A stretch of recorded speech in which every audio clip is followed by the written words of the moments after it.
Bueno, mi nombre es Eden Rivera y en esta ocasión les vamos a resolver este cuestionario de 5 preguntas, de las cuales las otras 7 ya se resolvieron acá en el Colab. Y yo le voy a responder el problema 8 y 9 en esta ocasión. El problema 8 dice, la pregunta 2: ¿cuál de estas gráficas nos ayuda a calcular el trabajo durante todo movimiento? Y fundamentemos. Vamos a la pregunta 2. De acá está.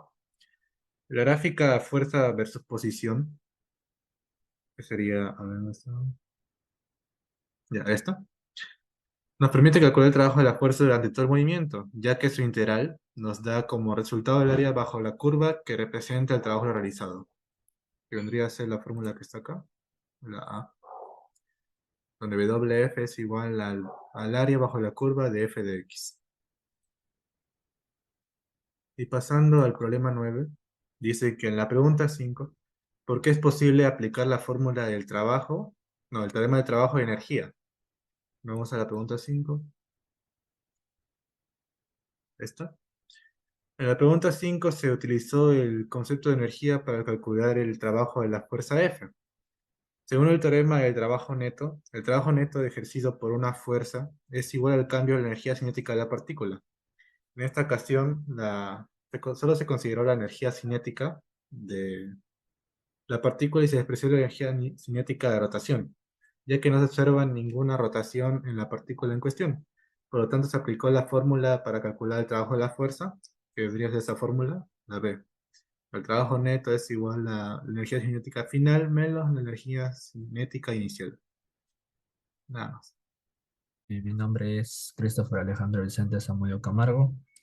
Les voy a hablar sobre el problema 10. Nos dice que en las preguntas anteriores se presentaron tres ideas teóricas para poder calcular la misma cantidad, o sea, el trabajo. Una de las preguntas nos indica que ¿por qué no coinciden exactamente los resultados numéricos obtenidos?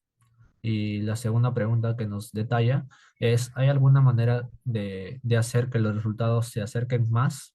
Mencionémosla. En los ítems anteriores presentados, tres métodos teóricos para poder calcular el trabajo de la fuerza en cuestión. Sin embargo, los resultados numéricos obtenidos no coinciden exactamente debido a que se utilizan diferentes enfoques. En términos generales, una manera de reducir la discrepancia entre los resultados numéricos obtenidos es mejorando la precisión de las mediciones y revisando las metodologías utilizadas para el cálculo. También es importante considerar la incertidumbre asociada con cada medida y con cada método de cálculo, a fin de poder comparar los resultados de manera adecuada y tomar decisiones informadas.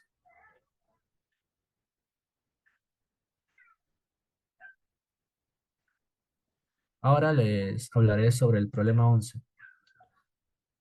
Nos dice que debe darse cuenta que el método 1 no puede aplicarse directamente para hallar el trabajo. Argumentar el por qué ocurre esto.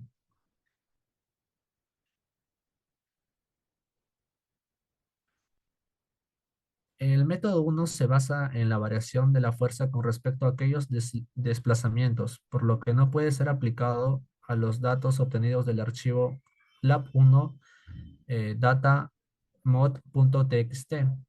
Esto se debe a que en la gráfica de tiempo versus cambio de posición t sub x hay un momento en el que la pendiente es negativa, lo que indica que la partícula retrocede.